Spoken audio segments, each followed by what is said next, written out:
everybody, we are live and it's Hump Day with Dr. Alex Earl, and this is the time I get to spend with you guys and talk about plastic surgery and answer all of your questions. So we're here at Pure Plastic Surgery today, and we're going to have a relatively brief topic of discussion today, and then of course I'll jump into all your questions. So if you have questions for me, all right, just have them ready. But before we get into that, I want to talk about something that it's actually a question that we get all the time, every day, pretty much. And they ask me, Dr. Earl, what is this South Beach butt lift? Like, what are you talking about? And so the South Beach butt lift is my own very special version of what is commonly called the BBL, or Brazilian butt lift, okay? Which is then more technically called liposculpture with fat transfer to the buttock and hips, okay? So it is my own signature version of this procedure, which can only be essentially obtained here at Pure Plastic Surgery, all right?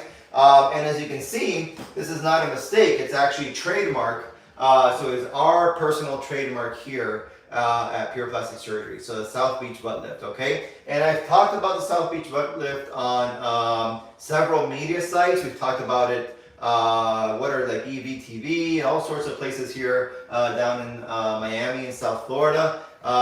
It's been kind of all over the news, both on TV and in print, okay? So what is the South Beach butt lift, okay? So what does it entail and how is it different from your just like kind of run-of-the-mill BBL, okay? So what it has quite a few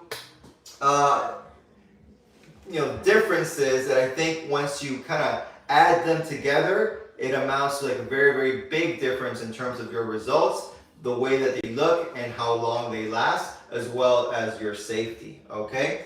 So here I just made some rudimentary drawings, but one of the first things that we talk about when we're talking about the South Beach butt lift are your incisions, okay? So in general, a South Beach butt lift is your liposculpture with fat transfer to the buttock and hips. But it's done in a way where you have less incisions than your typical BBL, and also the placement of the incisions are in a place where they're going to be very, very well hidden, almost impossible to see, even if you're wearing like that little tiny bikini out on South Beach, hence the name. That's why it's called the South Beach butt lift. Okay, so the incisions, where do they go? So the ones that are in the front, you're going to have two very tiny incisions that up and down, in that suprapubic area.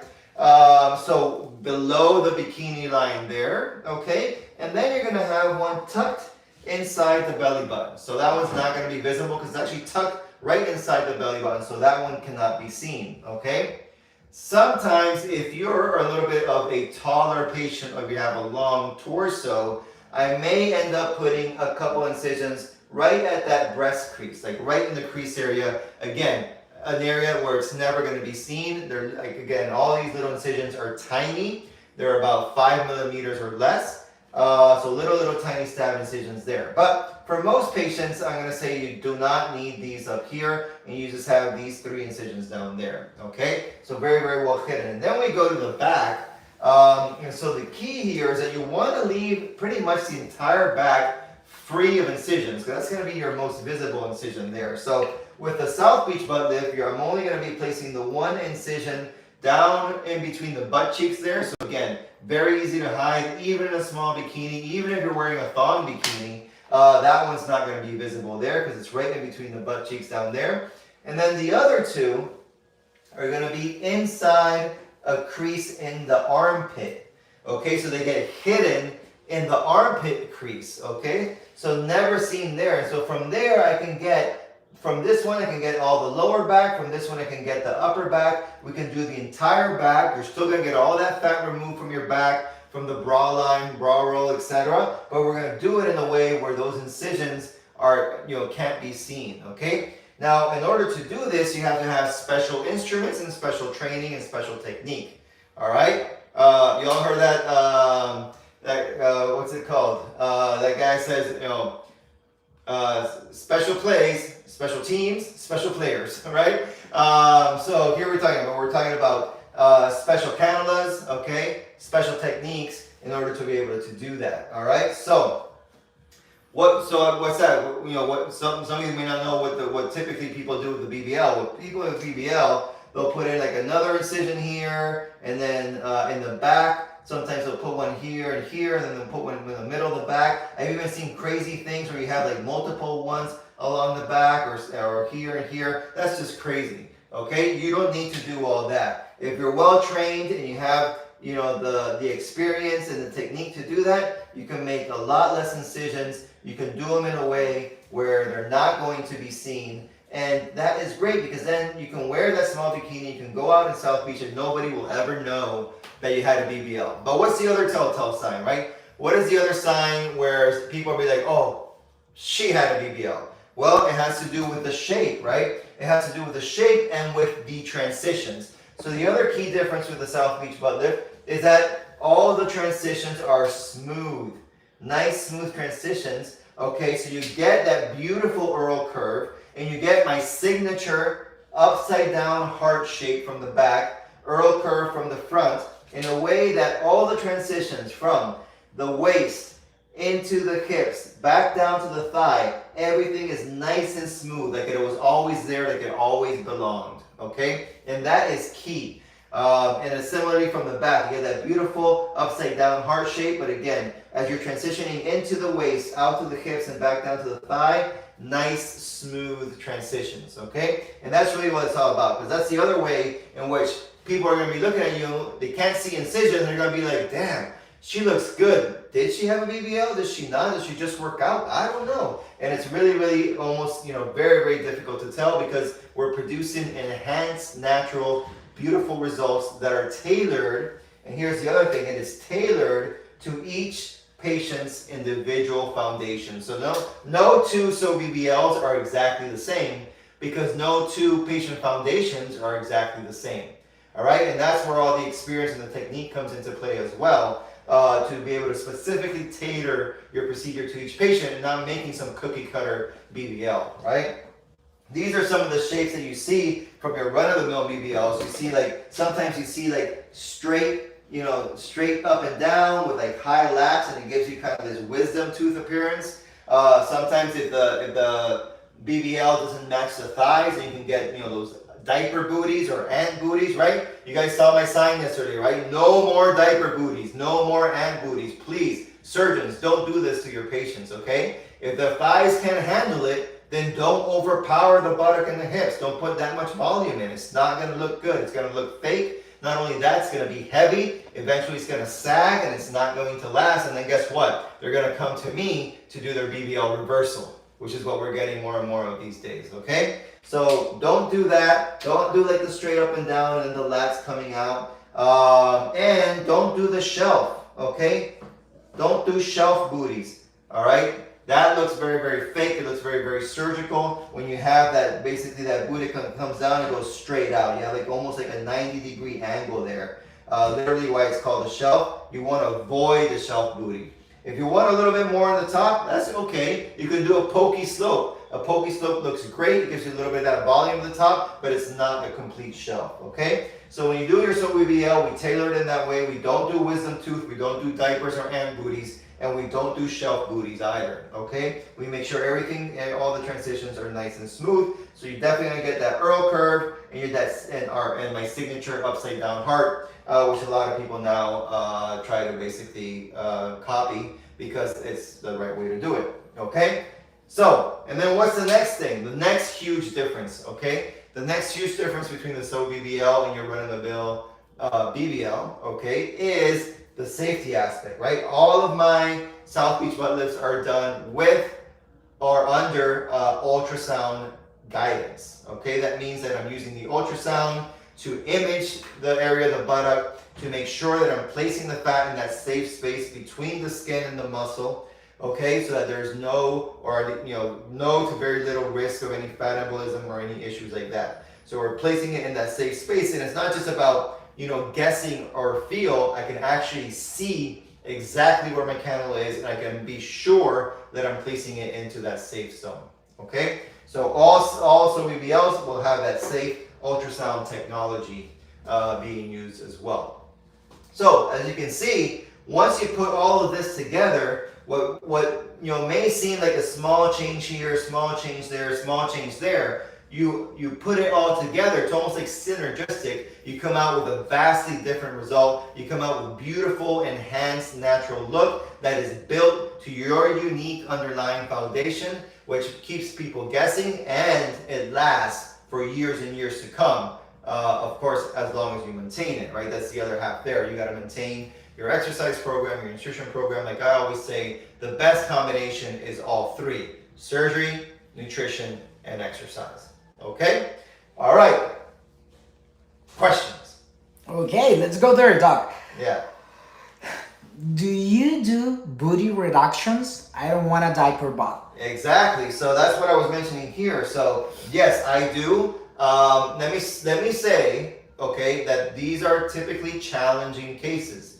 They're not easy cases. So not a lot of people do them. There's a lot of people that kind of refuse these cases because they are challenging, okay? But not here. I do take on these cases. I think for the most part, for the overwhelming majority of patients, we can certainly make things look better. We can reduce the volume in the buttock. We can alter the shape. So if someone's coming to me with this wisdom type booty, I can change that wisdom type booty to much more of that, smooth hourglass shape or Earl curve. And if someone's coming to me with that shelf type booty, I can change that shape as well and give you more of that smoother kind of, you want a pokey slope, that's okay, but you have a nice smoother transition there. So yeah, we can reduce volume, we can alter the shapes, and we can smooth the transitions. Okay, is there a way to fix a funny shaped BBL? A funny shape BBL? I know it's the funny shape, but yeah, which are probably any one of these shapes here. So for the most part, I would say yes. Again, these are challenging cases, so I do take them on a case-by-case basis. I'm not just gonna just blatantly say like, oh yes, please, everyone's welcome, because sometimes I feel like if I'm not gonna really be able to do it, or it's the risk of complications are too high, or if it looks like you just may not be satisfied with what we're able to achieve, then I may not take the case. Okay, but I want to say over the overwhelming majority of these types of cases, we can help the patient.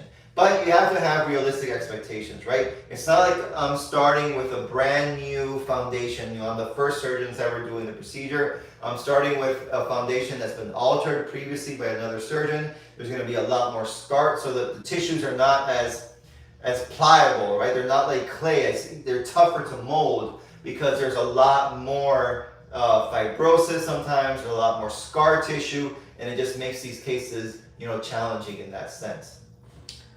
Okay, what medical conditions would disqualify to being approved? So let's, again, we'll take this on a case-by-case basis, but let me just, blurt out some that would disqualify you, right? So, say for, I don't do patients that have, for example, autoimmune diseases, right? For, if you have an autoimmune disease, a lot of times you have to take immunosuppressants, and I don't want to do a case under immunosuppressants because you're not going to heal well, and the risk of infection is high.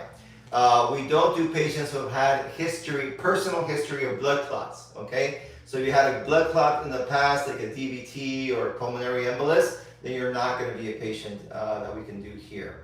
If you have, serious cardiac conditions, of course, that's not something that we're going to be doing in an office-based surgery setting. If your BMI is too high, for example, my max BMI is 30. So if your BMI is over 30, we're not going to be able to do the surgery, but we have options for that. So say your BMI is 35, okay, and you really want to have surgery with me? Well, guess what? Give us a call because we can get you started on semaglutide, which are those injections now that help with weight loss. So we can help you along the entire journey. You give us a call, we'll start you on the semaglutide, we'll help you lose the weight, you'll get to your BMI of 30, and then we can proceed with surgery. So we have options for you there as well. Okay, these are just a few examples, there are others, but of course when you call us and you send in your questionnaire, I do a thorough evaluation of that, and if we see anything that makes it too risky or too, that where the complication rate might be too high to do here in an office-based surgery setting, then of course we won't be able to do that type of case. I had an arm lift and I feel a weird tight string under the scar. What's that? That's probably the scar itself that's getting tight. So sometimes we call it like a cord. because it feels almost like a little rope, like a little cord in that area. And it's the scar that's basically contracting down. If it hasn't been a year yet, so it's less than a year, you can treat it with stretching exercises and massage. And sometimes you may need a little steroid injection as well. So come see your plastic surgeon. Let them know what's going on, because they can give you a steroid injection. They can give you some examples of how to do the stretching exercises and the massage to help basically that scar soften up and become more supple and stretch out a little bit so it doesn't feel so tight. Okay, the next one. Okay, I like this question.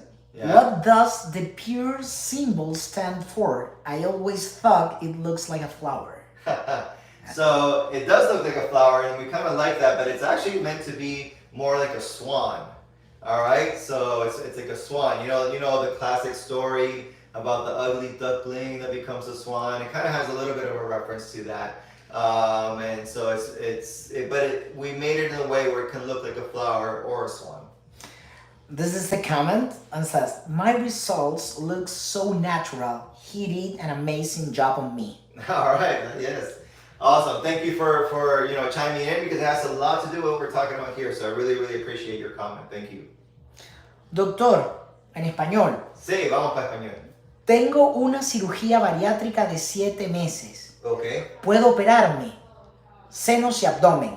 Sí, ya a los 7 meses debería estar lista para la cirugía. Por lo general, a los 7 meses ya perdiste la mayoría del peso. No deberías estar perdiendo mucho más peso después de eso. Ya te has estabilizado, que es la parte más importante, que el peso ya esté estable antes de hacerte la cirugía. Y ya, entonces sí, te puedes hacer la cirugía para hacer el levantamiento de los senos, quizás necesites un implante y el tummy tuck. Okay, can I do a BBL and a tummy tuck together? The classic question. So, I don't recommend that, okay? That's not to say there's other surgeons out there that do it. Yeah, they'll do a BBL and tummy tuck together. I don't recommend it. Most of the top BBL surgeons that I know don't recommend it, okay? And in Florida, it really shouldn't be done, honestly. I mean, I know there's people that do it in Florida. I don't see how they do it. They can only do it by not basically following the rules of the Florida Department of Health. That's really the bottom line. That's what I'm going to tell you. Why is that? Because in Florida, when you do a tummy tuck, you're limited to removing only 1,000 cc's of fat via liposuction. That is a rule given by the Florida Department of Health, given to all surgeons in Florida. There's no exceptions to that rule, okay? And 1,000 cc's is typically what someone has just in the little flanks here. Okay, you can't do a whole lipo 360 and only get out 1,000 cc's. You're gonna get out much more than that, okay, for most regular patients, okay? And even then, if you only took out the 1,000 cc's, then you're not doing a lipo 360. You're basically just doing the flank lipo, which is included with your tummy tuck. All right, and then what? You're going to divide that in half. So you only now have 500 cc's to transfer into each buttock. Not a lot, usually not enough to create some nice projection and some nice hips. So now, one of your procedures is going to suffer. Your BBL is going to suffer because you're not going to have enough fat removed. You're not going to have enough fat placed. Or, in terms of recovery, potentially the tummy tuck can suffer because when you do a lipo 360, you're now doing a double insult to the skin here in the front, which can increase the complication rates. It can lead to skin dying or skin necrosis. So the chances of skin necrosis are a lot higher. Also, when you combine those procedures, the chances of blood clots are a lot higher. Blood clots can be potentially deadly. The blood clot gets into your lungs, what's called a pulmonary embolism, that could be potentially deadly. And of course, the chance of bleeding is a lot higher, so the chance of potentially needing a blood transfusion goes up as well. So, you're going to have worse results, you're going to have a higher complication rate, okay? And you're going to have an extremely tough time recovering because you can't really be on your belly because you've had the BBL, right? And you can't really be on your back because you've had the BBL. You shouldn't put pressure on your back, okay? And what I meant to say is you can't be in your belly because you've had your tummy tuck. So what's going to happen? One of the two procedures is going to suffer. So because you've had the tummy tuck, you definitely have to be on your back. You have to be a bit hunched over like this to protect the skin and protect the tummy tuck, which means that by definition you're going to be putting pressure on the buttock and hips, and therefore the result of the BBL is going to suffer. So, like, I just talked for about maybe 5 minutes of multiple reasons why I do not recommend combining these procedures. Doctor, ¿puedo hacerme lipo 360 con BBL y lipo de los brazos y papada y entrepierna al mismo tiempo? Ok. Por suerte, todas esas cosas sí se pueden combinar, porque todas son lipo, ¿verdad? No estamos haciendo una cirugía de corte, como un tummy tuck, un aumento de seno, un levantamiento, etc. So, sí podemos combinar la liposucción de la lipo 360, liposcultura 360, y se pueden añadir los brazos, se puede añadir la papada y los muslos también, ¿ok? Ahora, tenemos que evaluarte y ver cuál es tu BMI, ¿verdad? Porque si el BMI es muy alto, acuérdate que aquí en la Florida tenemos un límite de cuánta grasa podemos remover. Y el máximo de grasa que se puede remover en un caso de liposucción son 4 litros. So, si solo aquí tienes 4 litros, quizás no es la mejor idea en ese momento añadir los brazos y los muslos y la papada. Bueno, la papada en verdad no hace mucho cambio, siempre se puede añadir. Ok, pero cada paciente hay que evaluarla. Pero si es posible, sí es posible. Okay. If you get a BBL liquid injections, can you still have a BBL surgery? So it really depends on what was injected, okay? If it was illegal silicone, the answer is no. Actually, any silicone, the answer is no. If it's a biopolymer, which most likely was illegal, the answer is no. If it's that PMMA, which is used sometimes in Central South America, again, the answer is no. If you've had stuff that is FDA approved, such as Sculptra or hyaluronic acid, then that is okay. Okay, so Sculptra, if you had prior Sculptra injections to the buttock or hips, it's okay to do a BBL. If you had prior hyaluronic acid injected to the buttock or hips, it's okay to do a BBL. But pretty much all other substances, it's not a good idea to do it because the risk of emboli is high. How soon can you drive after a mommy makeover or a tummy tuck? Yeah, so tummy tuck or mommy makeover, how soon can you drive? For most patients, honestly, they don't really feel that comfortable driving until about 4 weeks out. Maybe some patients might be able to feel comfortable around 3 weeks or so, but honestly, I think in order to be like conservative, it's probably not going to be to at least 4 weeks. Okay, how long after getting out of surgery do you stay in the clinic? So you're gonna be once the procedure's ended, right, and you are they wake you up from anesthesia, you're gonna come to our recovery room. Okay, you're gonna be in the recovery room at the absolute minimum of 1 hour. Okay, that is the least amount of time you're gonna be there. No one is there less than an hour. Okay, now for most patients, about an hour is typically what you need, an hour and 15 minutes or so. But if you need a little bit more time, that's okay too. Aveli, what are your thoughts? Veli, I think, works really, really well. Actually, in my opinion, it is the only cellulite treatment that actually works. Okay, everything that you've tried in the past, everything that you've done, honestly, it's just BS. It just doesn't work. Okay, creams don't work. There used to be an injection which people thought might be okay, and I even tried it myself here. It was called Quo. In the end, unfortunately, that stopped working. They took it off the market. Celfina worked somewhat, but it was super cumbersome. Didn't really work that great, and so that's not the best option either. So really, the only thing out there that actually works is the Aveli.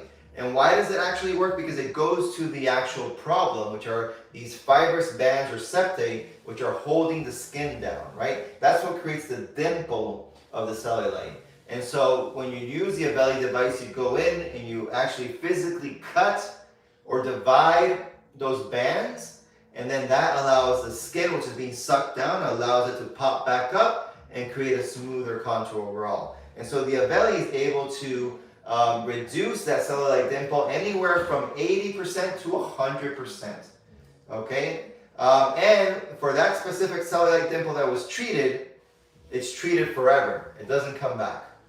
Okay, so it's a one-time treatment. It can be done in the clinic setting under local anesthetic. You don't need to be in the OR. You don't need general anesthesia. It can be done in and out with little to no downtime. All right. Can a BBL help with the loose skin in your buttocks area instead of getting a lower body lift? It depends on the degree of the skin laxity. Okay, so if you have what I would call mild to maybe moderate skin laxity, then it can help just with filling, with the filling of the volume basically in and of itself. All right, so think of it like a balloon where it's not completely full, so there's some like laxity there, and then you fill it and then it kind of tightens up. Then yes, you can do that, but it's only for like mild to moderate skin laxity. If you have like moderate plus and severe skin laxity, then the BBL is not going to be sufficient. You can actually do a combination. You can do the surgical buttock lift where you're removing the excess skin and do some fat transfer at that time to really create, a whole new youthful appearing buttock. Okay. Do you have nurses that take care of you at post-surgery, or you recommend a company? Yeah, so we do recommend a company basically. So we have partners, right? So they're not employed by Pure, but we have partners with Med Miami here in South Florida, and so they are able to provide nursing care for you. Okay, how much and all that's going to be tailored specifically to you, to your needs, to your procedure, etc. But we do have that option. So if you need that from us, please just let us know, let your coordinator know, and we'll be able to hook you up with Med Miami. We get special pricing because we're partnered with them. So it's best that you do it through us, and we'll get you taken care of. Can someone do a breast reduction and a tummy tuck at the same time? Yes, so breast and tummy is something that we do combine fairly often. People call it the mommy makeover. Do you have to be a mommy to have a mommy makeover? No. You can be a weight loss patient. You can just be someone that has some skin laxity. You can be even a guy. There's a male version of the mommy makeover, basically. Puppy makeover. Yes, the puppy makeover. That's right. But the point is that you're combining chest or breast with tummy. Okay. And in the breast, it can be a breast reduction. It can be a breast aug. It can be a breast lift plus or minus implants. So any variation of the breast surgery, and then of course the tummy tuck. I did my BBL with you and I love my results. Thank you for snatching my waist. All right, yes. A TikTok. Get that waist snatched and doing the that beautiful oral curve. Thank you so much for the shout out. I really appreciate that. Okay, Doc. Just 1 second, I get lost. If I'm 200 pounds, bueno, fue en español. Si peso 200 libras, Sí. is that too much for a BBL on Lipo 360? Lo dijo en español y lo leí en inglés. Sí. Todo depende de tu altura, porque lo que estamos viendo o buscando es lo que decimos el índice de masa corporal, o en inglés BMI, Body Mass Index, ¿ok? So, si tú pesas 200 libras, pero mides 5 pies, tu BMI va a estar por encima de 30. Pero si tú pesas 200 libras y tu altura es, ponle 5'9", vas a estar más o menos a un BMI de 29, eso va a estar por menos del BMI de 30, ¿ok? So, todo depende de tu altura y así podemos determinar el BMI y de esa manera podemos también determinar cuánto peso hay que perder para llegar a un índice de masa corporal o un BMI de 30 o menos. Y así te podemos ayudar, como yo dije, te podemos ayudar para perder el peso con las inyecciones que se llaman semaglutide o semaglutide. Ok, so si hay que perder peso antes de la cirugía, igual danos una llamada y te ayudamos con las inyecciones para perder el peso y después te alistamos y te aprontamos para la cirugía. Doc, hemos llegado al final. It's the end. Wow. Please remind them. This is the end, my friends. Yes, Yeah. 30 minutes, but Doc, Yeah. we have a promo at the Aesthetic Center, so please invite them to follow us for the... We do? Yes. All right. Okay. Pure Aesthetic Awesome. Center. All right. So everyone then hop on over in IG to the Pure Aesthetic Center, okay? Looks like we have some good promos going on, especially because Mother's Day coming up very, very soon, okay? So we want to thank all the mothers out there So we have some special promotions coming in, so make sure you check that out. Okay? All right, everybody. So I hope that explained the whole South Beach butt lift, our trademark and signature liposculpture with fat transfer that we do here at Pure Plastic Surgery. And I hope that everyone has a very, very beautiful, very loving Mother's Day, which is coming up Sunday. I hope all the moms out there have a great, great day with their friends, with their family, and perhaps with a little rosé as well. Okay? And I look forward to seeing all of you on next Wednesday on Hump Day with Dr. Alex Earl. Take care, everyone. Ciao.